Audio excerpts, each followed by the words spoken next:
Your phone buzzes. One word. Okay. That's it. No period, no emoji, no context, just okay. And something in you shifts. Not dramatically, not obviously, but it shifts. You read it again. Then you put your phone down. Then you pick it up and read it again. You're doing the math now, aren't you? Calculating. Was that shorter than usual? Did they sound annoyed? Did you say something wrong in the last message? You scroll up to check. You're building a case. You're assembling evidence. You're doing investigative journalism on a single word sent by someone who probably typed it with their thumb while waiting for coffee. Nothing happened. And yet here you are, fully inside something. That feeling, that low-grade hum of social unease that you are absolutely certain is caused by the other person, by their tone, their coldness, their deliberate vagueness. That feeling is not coming from them. It is coming from you. More specifically, it is coming from a system inside your brain that has been running since before you were old enough to know what social rejection felt like. A system that was never designed to be accurate. A system that right now, without your permission, is writing a story about what that one word meant, casting you as the person who did something wrong and presenting the whole production to your conscious mind as though it were reality. You did not choose to do this, but you are absolutely doing this. Here is what is actually happening inside your skull right now. You have a neural network, sometimes called the mentalizing network, anchored in the medial prefrontal cortex and the temporoparietal junction.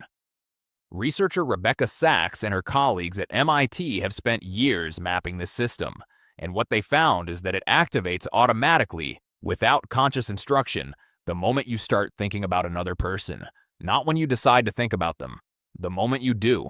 It is always on. It is running in the background of every social interaction, every memory of a conversation, every anticipation of how someone might respond to you. It is your brain's dedicated machinery for simulating what other people are thinking and feeling, and it never clocks out. This system is old. It evolved in an environment where reading other people fast was not a personality trait but a survival skill. A slight change in someone's expression, a shift in posture, a hesitation before speaking, these were signals that mattered. The person who could process those signals quickly and generate an accurate prediction of another person's intentions was the person who didn't get ambushed, didn't get cast out of the group, didn't miss the social cue that everyone else caught. Speed was the whole point. Speed is still the whole point. And that is exactly where things go wrong for you in the age of a one-word text message. Because the mentalizing system was built for speed, not for accuracy. It was built to generate a plausible answer fast, not a correct answer eventually. And when it does not have enough information to generate that answer, it does not pause. It does not send a message back to your consciousness saying, insufficient data, please gather more before proceeding. It fills the gap. It reaches into your memory, your past experiences, your existing fears about how people perceive you, and it uses that raw material to construct a version of what the other person is probably thinking. Then it hands that construction to you, warm and convincing, and you treat it as fact. The okay was not a signal. Your brain made it one. Thomas Gilovich, Victoria Medvec, and Kenneth Savitsky demonstrated something in the year 2000 that should permanently change how you think about this. In what became known as the Spotlight Effect Study, they had participants put on a t-shirt with a large image of Barry Manilow on it, then walk into a room full of other people. Afterwards, the participants estimated how many people in the room had noticed the shirt. The actual number was half of what they guessed. Half. They were wrong by a factor of 2 about something they were certain of. And here's what makes that finding sting a little.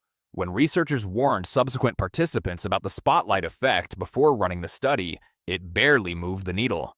Knowing about the bias did not immunize people against it. You are the center of your own mental universe. You are almost entirely absent from everyone else's. The person who sent you okay has probably not thought about it since the moment their thumb lifted off the screen. They may have been in the middle of something. They may have been distracted. They may have been completely fine and simply operating with the vocabulary of someone who does not treat text messages as emotional dispatches. Their inner world at the moment of sending was almost certainly not organized around you. But your inner world right now is almost entirely organized around them. You have taken psychological ownership of their internal state. You are solving a problem they didn't assign you, managing an emotion they may not be feeling, and running mental labor on behalf of someone who is not clocked in for this particular project. Social psychologist Nicholas Epley, whose work on mind perception has been shaping this field for 2 decades, has documented something that should be uncomfortable to hear. People's confidence about what someone else is thinking is not correlated with their accuracy. You can be completely certain and completely wrong at the same time. The simulation your brain runs feels authoritative. It feels like reading, like clarity, like intuition. It is none of those things. It is a fast, cheap, automated inference engine working from incomplete data and your own internal filing system of fears, and it has dressed the output up in the costume of certainty. This is not a character flaw. It is not a sign that you are anxious or insecure or bad at relationships. It is what the human brain does. It is what your brain was built to do. The problem is not that the system exists. The problem is that you are running it on inputs it was never designed to handle, in a social environment that is built almost entirely out of ambiguity, in a world where half your meaningful communication arrives stripped of tone, facial expression, timing, and context, compressed into a screen and delivered by algorithms and interpreted by a neural system that evolved around campfires and open plains. The machinery is not broken. The machinery is just running in the wrong century on the wrong kind of data. And right now, with that message still sitting on your phone, you are not reading another person. You are reading yourself. Every conclusion you are drawing about what they meant is a conclusion your brain assembled from your own material. The gap in their communication, you filled it. The tone you heard in a word that has no tone, you applied it. The story you are now inside of, you wrote it. They just gave you a blank page in one word, and your mentalizing network did the rest. That is the trap, and almost nobody sees it from the inside. So now you know what the trap looks like from the outside. The question worth sitting with is why. Not why you specifically, not some personal failing, but why does a brain as sophisticated as yours run this particular program so automatically, so convincingly, and so completely without your consent? The answer starts about 200,000 years ago, and it is not flattering to the modern version of you sitting alone interpreting a text message. Your brain has a dedicated system for simulating other people's mental states. Neuroscientist Rebecca Sachs and her colleagues at MIT spent years mapping it, and what they found is that 2 regions in particular, the medial prefrontal cortex and the temporoparietal junction, light up automatically the moment you start thinking about another person. Not when you decide to analyze them. The moment they enter your mind at all. This system does not wait for your instruction. It does not ask permission. It simply begins building a model of what the other person is thinking, feeling, and intending, and it runs that model continuously, updating it in real time, burning cognitive fuel the entire time, whether you know it is happening or not. This is the mind-reading machine, and it never switches off. It exists because in the environment your ancestors navigated, reading other people fast was the difference between belonging and exile, between anticipating danger and walking into it. The person who could model another person's intentions quickly, who could sense the shift in a group's mood before it became visible, who could predict a threat before it fully materialized, that person survived. That person had children. You are the inheritor of that system. It is yours because it worked. The problem is it was never built for accuracy. It was built for speed, and speed requires shortcuts. When your mentalizing network does not have enough information to build a complete model of what someone else is thinking, it does not stop. It does not flag the gap and request more data. It reaches into your own experience, your fears, your previous rejections, your most recent anxieties, and it uses that material to fill the hole. It hands you a finished product, confident, detailed, completely sourced from inside your own head. A 2020 study out of Queen's University estimated that humans generate around 6,200 thoughts per day. A significant portion of those thoughts are about other people, about what they think, about what they meant, about how they perceive you. Your brain is spending enormous resources constantly on a process that produces a model of other people built primarily from your own internal material, dressed up as information about them. And here's the part that should genuinely unsettle you. Nicholas Epley, whose research on mind perception is some of the most rigorous in the field, found that people's confidence about what someone else is thinking has almost no correlation with their accuracy. You can be completely certain and completely wrong. The simulation feels authoritative. It feels like reading, like recognition, like knowing.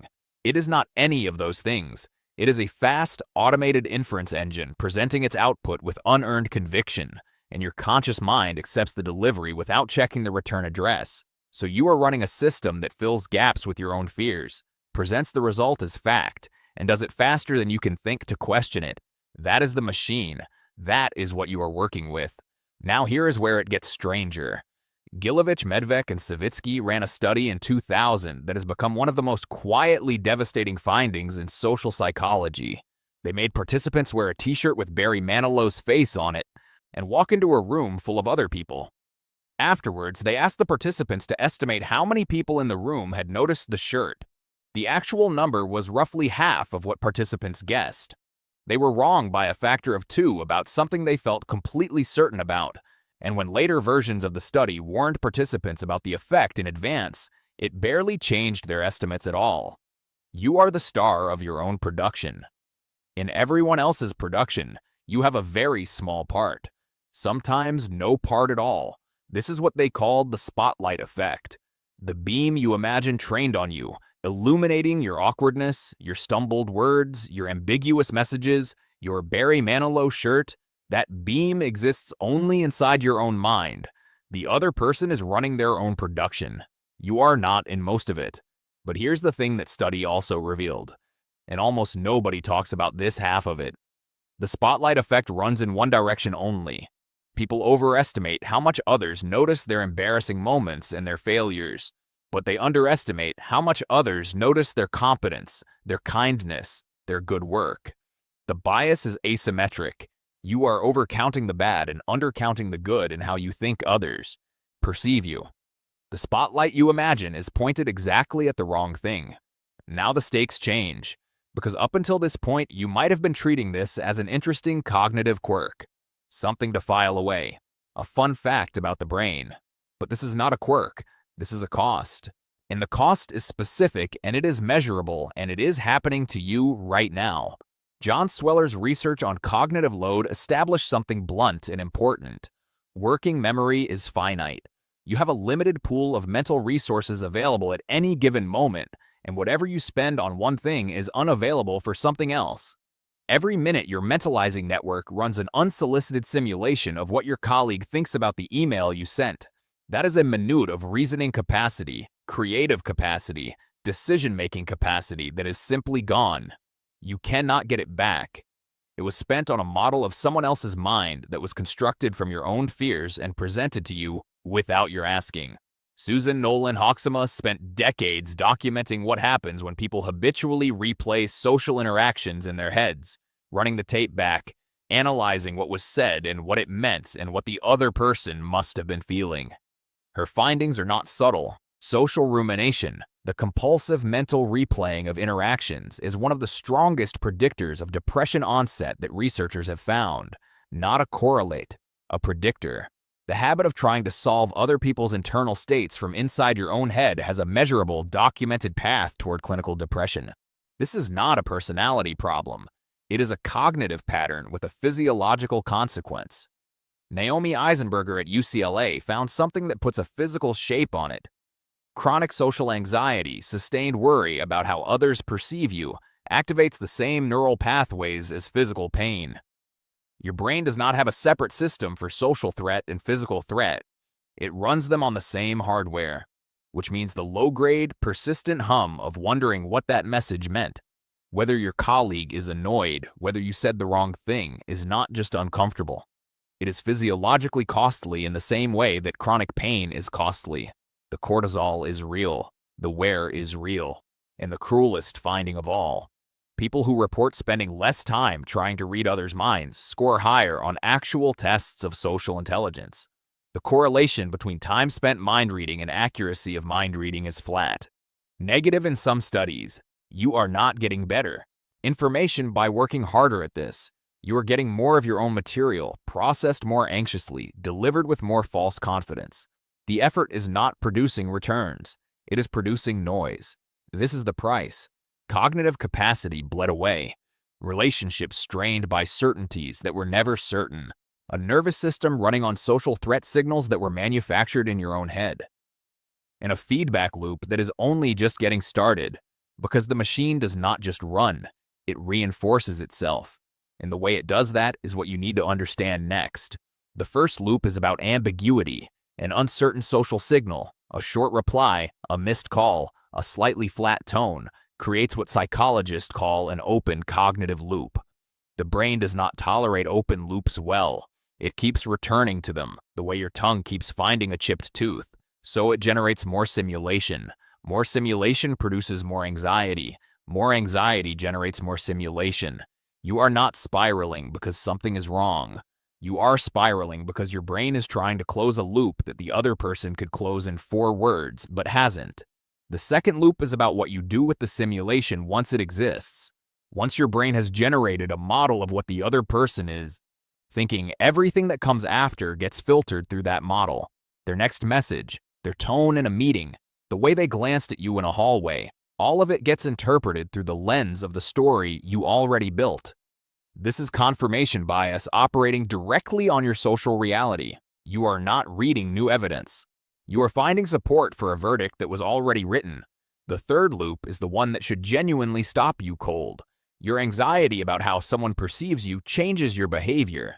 You become careful, stiff, you over-explain.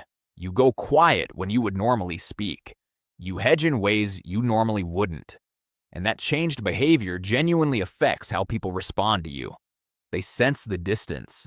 They read the over-explanation as uncertainty. They mirror the stiffness back, and then you interpret their changed response as confirmation that your original fear was correct. In a study from 1977, Snyder, Tanke, and Bearscheid documented exactly this mechanism. The belief about how someone will respond to you shapes your behavior in a way that produces the response you feared. The simulation does not just misread reality. Sometimes it manufactures it. So you understand the machine now. You understand the loops. You know that the simulation runs automatically, that it fills gaps with your own fears, that it can manufacture the very evidence it was afraid of finding. Knowing all of that is not nothing. But knowing how a trap works and knowing how to walk out of it are 2 different things. Here is how you walk out. 4 moves, not cures, not personality transformations, moves.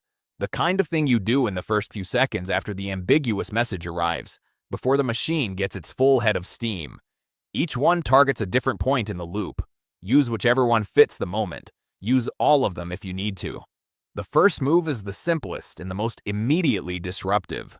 Before you accept the simulation your brain just handed you, before you let the story about what they meant become the story about what happened, you pause and you ask yourself one question.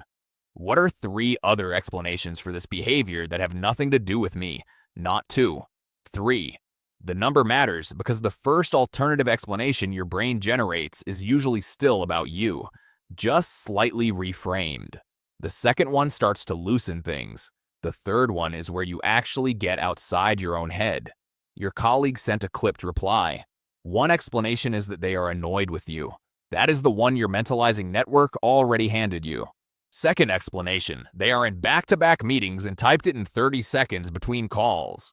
Third explanation, they write like that to everyone and you have never noticed because you were not looking for it before. The research grounding this comes from work by Richard Larrick on debiasing strategies, and the core finding is straightforward. Forcing yourself to generate multiple competing explanations before settling on one directly interrupts the brain's tendency to treat the first plausible interpretation as the correct one. You are not trying to convince yourself the person is fine. You are trying to restore the actual uncertainty that was always there. The situation was always ambiguous. Your brain just forgot to tell you that. This does not require optimism. It requires arithmetic. The second move targets the loop that ambiguity keeps open. Your brain returns compulsively to unresolved social situations the same way it returns to an unfinished task, a mechanism psychologists call the Zeigarnik effect. The loop stays open because there is no resolution. And the brain's solution is to generate more simulation, which produces more anxiety, which keeps the loop churning.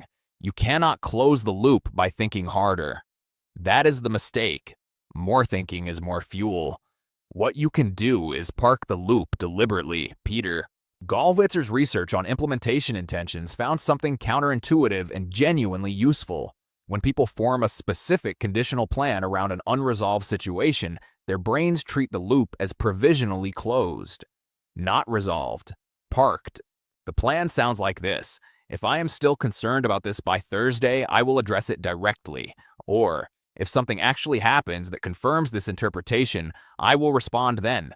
You are not suppressing the anxiety. You are giving the brain a future point where the loop will be addressed, and that is enough to reduce its compulsive return to the present moment.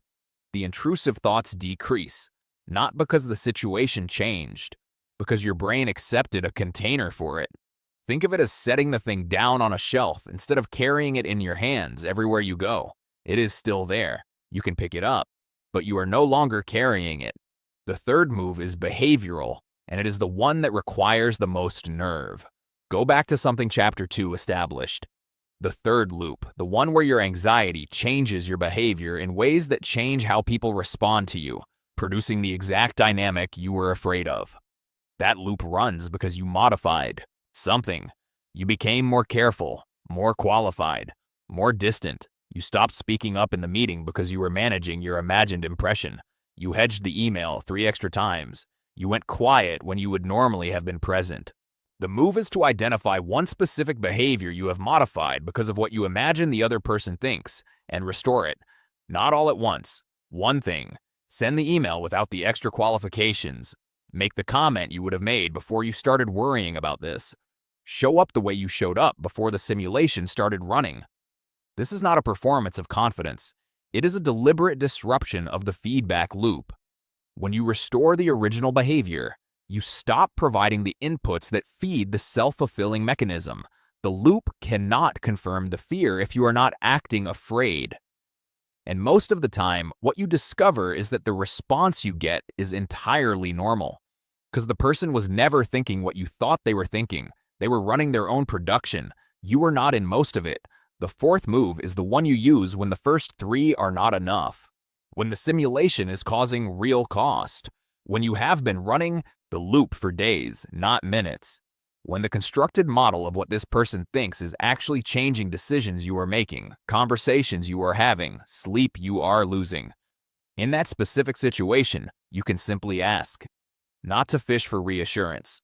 Not to say, is everything okay between us, in a way that puts the other person in an impossible position. The frame matters enormously. Curiosity, not anxiety. Something like, I noticed our last exchange felt a little different and I wanted to check in. That is it. You are not presenting your constructed model of their inner state as a verdict they need to rebut. You are replacing a simulation you built from your own material with actual data from the actual person. That is the entire operation. The simulation, no matter how detailed, no matter how convincing, is not a substitute for the information. It never was. And then there is something that sits alongside all 4 of these moves, something discovered by psychologist James Pennebaker that should not work as well as it does. Take the contents of the rumination loop.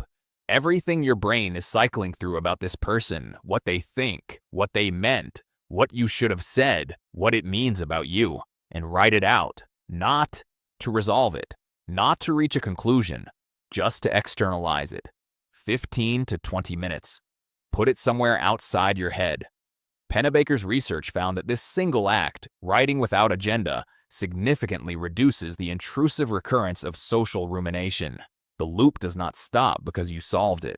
It stops because you have moved its contents from inside the closed system of your own skull to somewhere external, and the brain, strange and pragmatic organ that it is, reduces its compulsive return to material it can now find somewhere else.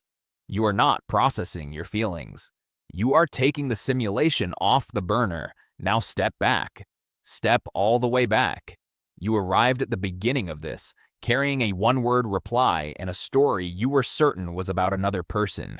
You leave knowing the story was always yours. The reply did not change.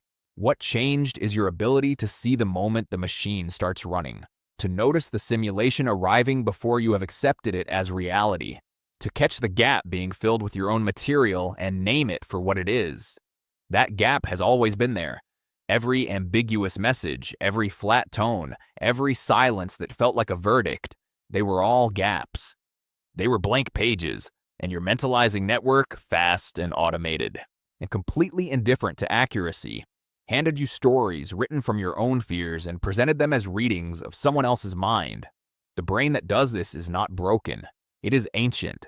It was built for a world of fires and faces, where fast social prediction kept you alive. It was not built for email. It was not built for the one-word reply sent by thumb during a coffee run by someone who has already forgotten they sent it. The machinery is running in the wrong century, on the wrong inputs, generating enormous amounts of mental labor that nobody assigned you for a problem that mostly does not exist outside the construction. Understanding this does not make you immune. The simulation will still arrive. The machine will still run. The first interpretation will still show up fast and confident and dressed like certainty. But there is a window, a few seconds between the simulation arriving and your accepting it as fact, and that window is where all of this lives. In that window, you can ask for 3 alternative explanations. You can park the loop. You can restore the behavior you changed. You can choose to replace the construction with a real question. The window is small, but it is yours. It was always yours. You just did not know it was there.